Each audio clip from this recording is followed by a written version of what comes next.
열왕기상 12장 1에서 20절 말씀입니다. 12장 르호보암이 세겜으로 갔으니 이는 온 이스라엘이 그를 왕으로 삼고자 하여 세겜에 이르렀음이더라.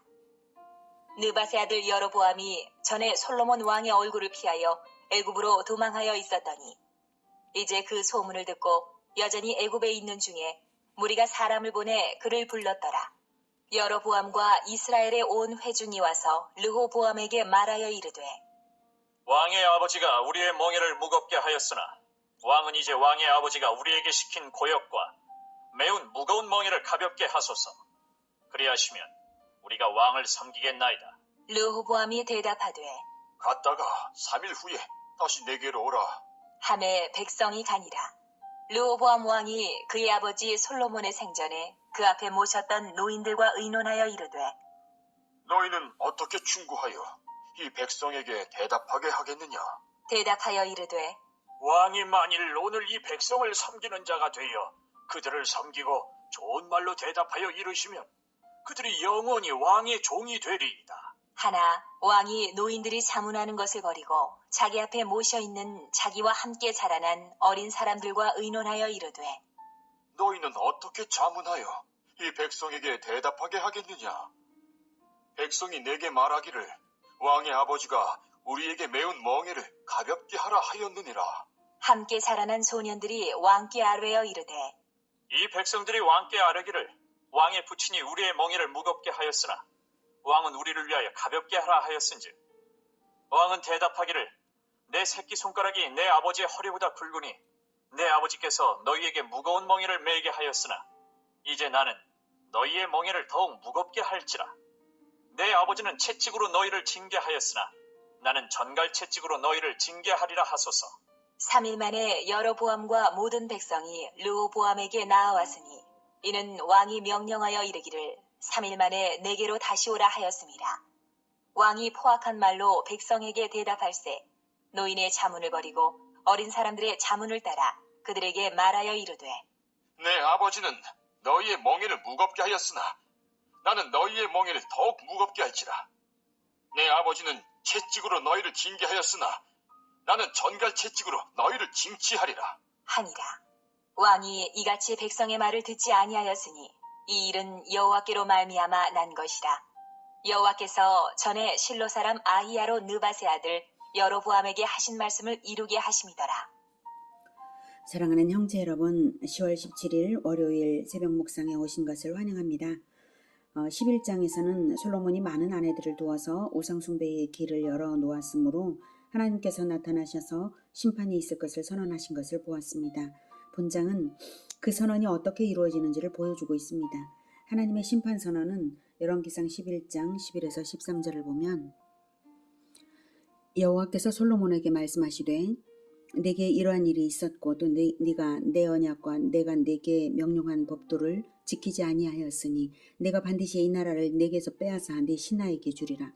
그러나 내 아버지 다윗을 위하여 내 세대에는 이 일을 행하지 아니하고 내 아들의 손에서 빼앗으려니와 오직 내가 이 나라를 다 빼앗지 아니하고 내 종 다윗과 내가 택한 예루살렘을 위하여 한 지파를 내 아들에게 주리라 하셨더라. 이러셨어요.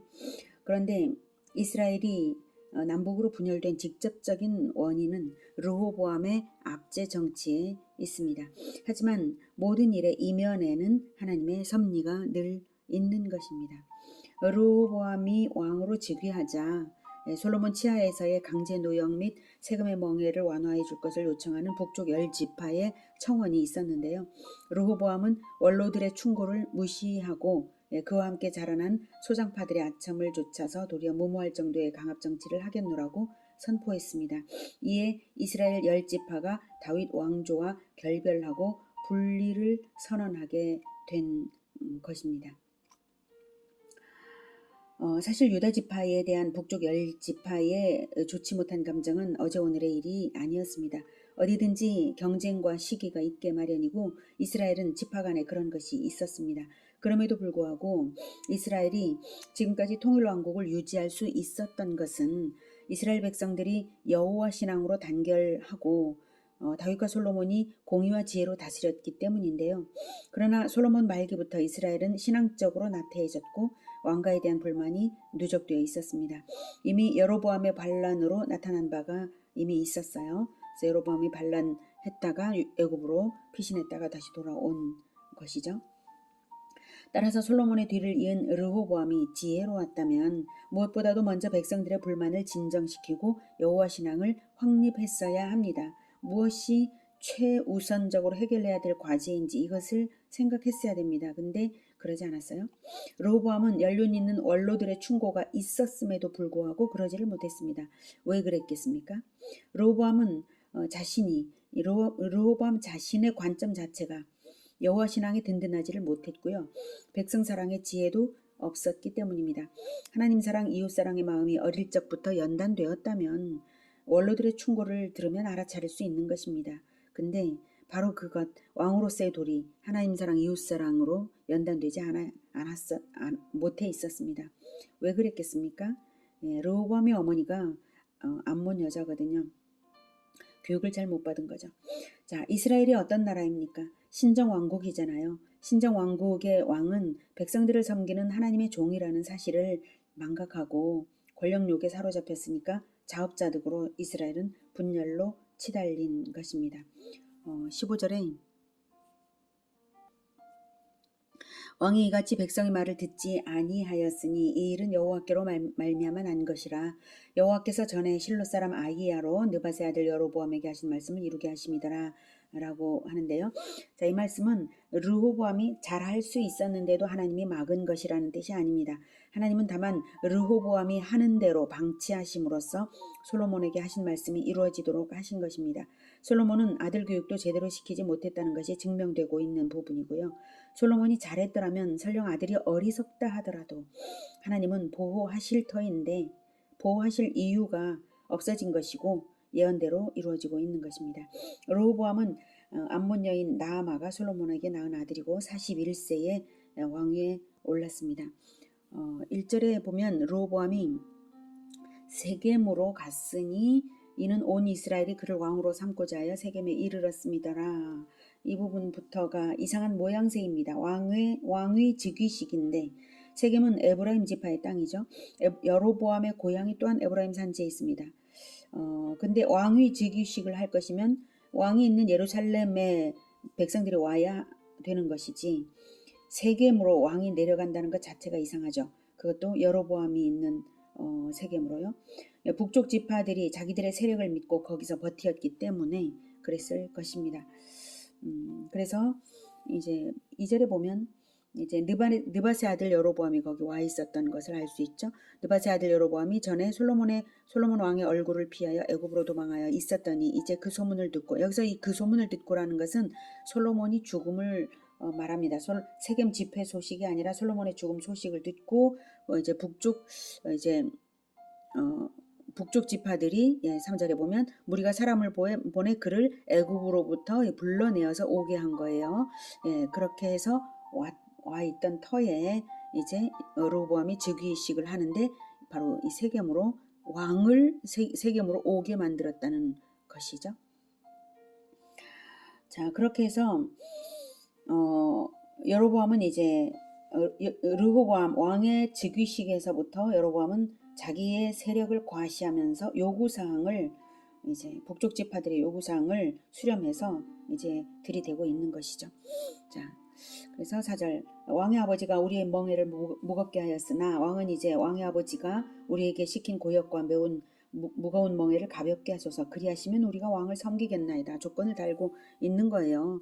우리의 요구를 들어주면 우리가 왕을 왕으로 섬기고 그렇지 않으면 우리는 떠나겠다. 이런 조건인데 얼마나 무서운 말이에요. 네. 자, 르호보암이 대답하되 갔다가 3일 후에 다시 내게로 오라 하매 백성이 가니라. 르호보암은 예루살렘에서 꼬박 하루 걸리는 거리인 세겜에 아마도 자문위원들을 동행하지는 않은 것 같아요. 그래서 시간이 필요해서 3일 후에 오라 한 거고요. 그래서 자문을 받고 심사숙고를 한 후에 대답을 하려고 한 것까지는 잘했습니다. 그리고 원로들의 권고는 또한 지혜로운 권고였어요. 그래서 7절에 보면 대답하여 이르되 왕이 만일 오늘 이 백성을 섬기는 자가 되어 백성을 섬기는 자가 왕이다 이거죠. 섬기는 자가 되어 그들을 섬기고 좋은 말로 대답하여 이르시면 그들이 영원히 왕의 종이 되리이다. 예, 지혜로운 말이죠. 신정왕국의 왕의 도리가 바로 백성을 섬기는 것임을 원로들은 알고 있었습니다. 왕부터가 섬김의 모범을 보이면 모든 백성들이 스스로 섬기는 자가 되어서 서로 섬기는 나라가 될 것이니까 결국 왕이 섬김을 받게 되고 태평성대가 되는 것입니다.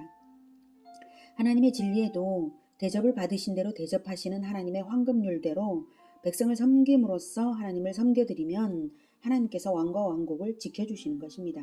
그것을 듣기만 해도 바로 알아들었어야죠. 그런데 굳이 왕의 노인들이 자문하는 것을 버리고 자기 앞에 모셔있는 자기와 함께 자라난 어린 사람들과 의논을 했어요. 어린 사람들에게 자기와 함께 자라난 자기 마음에 드는 뭡니까? 마인드가 똑같은 사람들, 그 사람들에게 의논을 굳이 하는 것 자체가 이미 르호보암의 마음에는 자기 귀에 솔깃한 다른 말을 듣고 싶었던 것입니다. 그래서 그들이 말하는 이제 아첨의 말을 듣게 돼요. 10절에 보면 내 손 왕에 붙인 보면 자 왕은 대답하기를 내 새끼손가락이 내 아버지의 허리보다 굵으니 이 말은 부왕 솔로몬보다 내 능력이 더 크다 라는 뜻의 비유입니다. 그렇게 말하라는 뜻이에요. 자, 그래서 나는 전갈채찍으로 이제 너희를 징계하리라. 그래서 전갈채찍은 진짜 전갈을 말하는 건 아니고요. 가시 달린 채찍이라는 뜻이고요. 부왕보다 더욱 억압하겠다는 선언을 하라는 것입니다. 이미 세력을 과시하고 여로보암이 대표가 되어가지고 요구 조건을 제시하고 있는 북쪽 지파들 앞에서 그런 말을 하라니 미련하기 짝이 없는 것이죠. 하지만 르호보암의 귀에 솔깃하도록 아첨하는 말이었습니다. 르호보암은 백성들의 요구를 왕권에 대한 도전으로 받아들였기 때문에 무모한 강압 정치로 백성을 억눌러 버려야 한다는 말에 솔깃했습니다. 설령 그럴지라도 대답을 그렇게 하는 것은 정말 너무나 어리석죠. 부왕 솔로몬이 즉위 초기에 하나님이 맡기신 백성들을 공의로 잘 다스리기 위해 지혜를 하나님께 일천번제를 드려가면서 지혜를 구했던 것과는 너무나 대조적입니다. 그렇게 했던 솔로몬조차도 이렇게 변질되기가 쉬운데 르호보암은 처음부터 완악하게도 인본주의적인 절대 권력을 추구하고 있었기에 참으로 어리석은 것이고 결과적으로 나라가 분열되게 된 것입니다. 15절에 왕이 이같이 백성의 말을 듣지 아니하였으니 이 일은 여호와께로 말미암아 난 것이라. 여호와께서 전에 실로 사람 아히야로 느밧의 아들 여로보암에게 하신 말씀을 이루게 하심이더라. 르호보암 스스로의 완악함으로 이런 현상이 일어났지만 근본적으로는 그 배후에서 전날 주신 저주의 예언을 이루어 가시는 하나님의 섭리의 결과입니다. 인간이 저 스스로의 판단에 의해 역사를 움직여간다고 생각하지만 그 뒤에는 근본적으로 이런 역사를 주권적으로 이끄시는 하나님의 손길이 있다는 사실을 우리는 분명히 알아야 합니다. 16절 온 이스라엘이 자기들의 말을 왕이 듣지 아니함을 보고 왕에게 대답하여 이르되 우리가 다윗과 무슨 관계가 있느냐? 이새의 아들에게서 받을 유산이 없도다. 이스라엘아, 너희의 장막으로 돌아가라. 다윗이여, 이제 너는 내 집이나 돌아보라. 하고 이스라엘이 그 장막으로 돌아가니라. 그러나 유다 성읍들에 사는 이스라엘 자손에게는 르호보암이 그들의 왕이 되었더라. 르호보암 왕이 역군의 감독 아도람을 보냈더니 온 이스라엘이 그를 돌로 쳐 죽인지라. 르호보암 왕이 급히 수레에 올라 예루살렘으로 도망하였더라. 이에 이스라엘이 다윗의 집을 배반하여 오늘까지 이르렀더라. 온 이스라엘이 여로보암이 돌아왔다 함을 듣고 사람을 보내 그를 공회로 청하여 온 이스라엘의 왕으로 삼았으니 유다 지파 외에는 다윗의 집을 따르는 자가 없으니라. 16절에 보면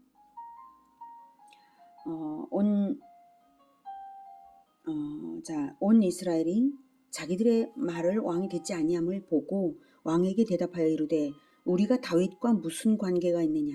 이새의 아들에게서 받을 유산이 없도다. 이스라엘아 너희의 장막으로 돌아가라. 다윗이여 이제 너는 내 집이나 돌아보라. 하고 이스라엘이 그 장막으로 돌아가니라. 이 말이 아주 심각한 것입니다. 북쪽 10지파는 르호보암의 통치를 거부하면서 동시에 다윗 언약도 저버리고 하나님에게서도 멀어지고 말았다는 사실입니다. 신정왕국 이스라엘이 유산을 말한다면, 신정왕국 이스라엘 백성들이 유산에 대해서 언급한다면 영원한 유산을 말해야 하는 것이죠. 그것은 다윗 언약 안에 있을 때에, 신정왕국의 백성으로 있을 때에 가능한 것이지, 다윗 언약에서 벗어나고 신정왕국에서 벗어나서 영원한 유산이 있는 것이 아닙니다. 지상의 땅은 유다 지파와 분리되어도 존속할지 모르지만 영원한 기업은 다윗 언약 안에 있는 것입니다. 그런데 자기들 입으로 하는 말이 우리가 다윗과 무슨 관계가 있느냐, 이새의 아들에게서 받을 유산이 없도다 라고 말하는 것은 영원한 하나님 나라를 전혀 바라보지 않은 말입니다.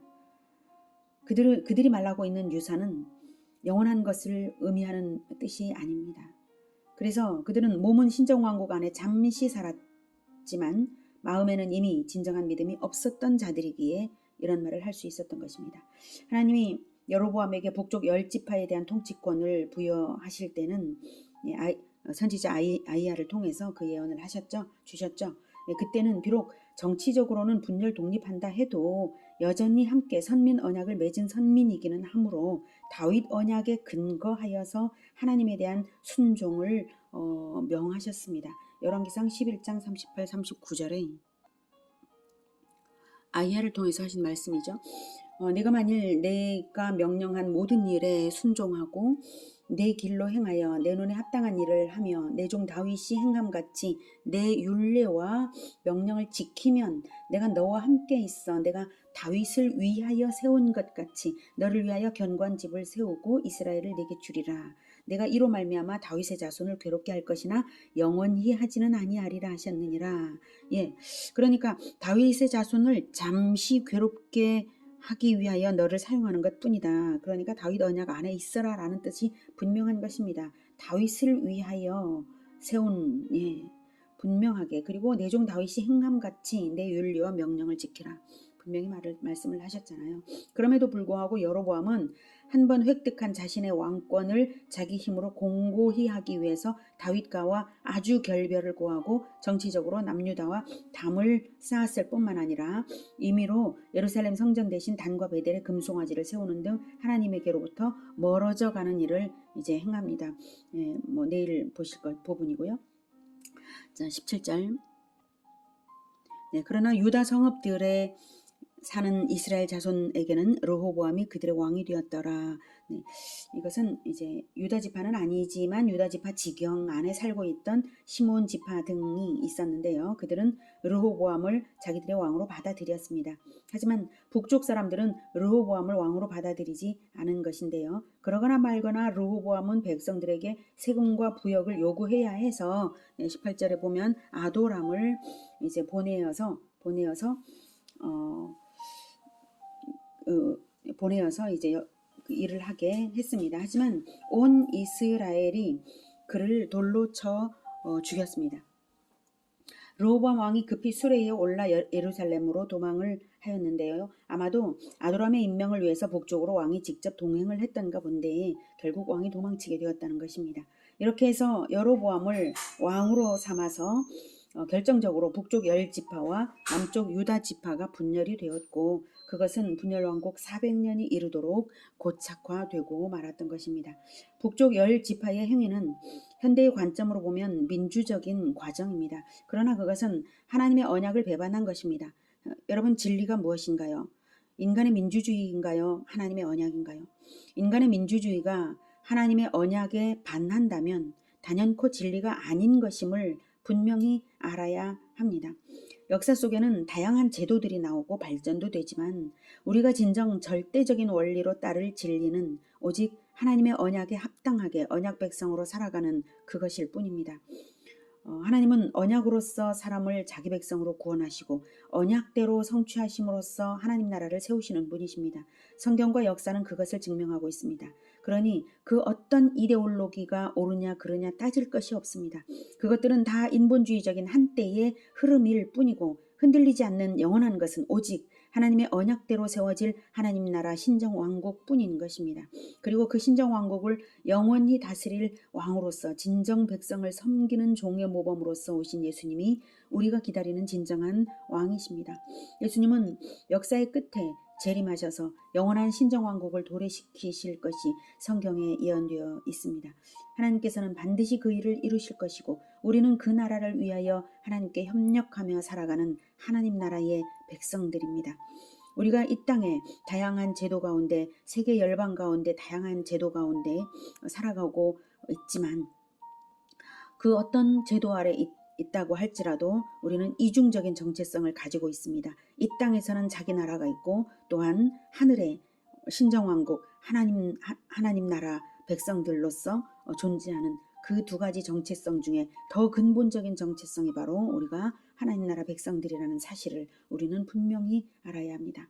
르호보암에게도 부왕 솔로몬이 모범이 되지 못했고 솔로몬에게조차도 진정한 모범이 되어준 자는 없었지만 우리는 진정한 모범이신 예수님이 계심으로 그 가르침을 따라 종처럼 섬기는 왕적 존재들이 될 수 있습니다. 하나님은 그리스도 안에서 우리를 왕같은 제사장들로 부르셨습니다. 오직 섬김의 도리를 따라 하나님 나라를 세워가는 우리 모두가 되기를 기원합니다. 기도하겠습니다. 하나님, 우리는 이 땅에서 권세를 가지거나 또는 안 가지거나 하는 것이 아무것도 아닙니다. 이 땅은 한때뿐이고 진정 중요한 것은 하나님 나라에서 하나님께서 인정해 주시는 그것입니다. 하나님, 우리는 이 땅의 것을 욕심내어서 힘으로써 다스리려는 그런 마음을 결코 가지지 않겠습니다. 주님, 우리를 붙들어 주셔서 힘이 아니라 오직 섬김으로써 자기 힘을 섬김을 위하여 사용하는 그러한 지혜로운 왕같은 제사장들이 다 되도록 주님, 우리를 붙들어 주시옵소서. 그래서 오직 섬김의 종으로서 모범을 보이신 예수 그리스도만을 따라서 진정한 하나님 나라가 세워지게 하여 주시옵소서. 예수 그리스도 이름으로 기도드립니다. 아멘. 이어지는 시간은 개인 기도 시간입니다.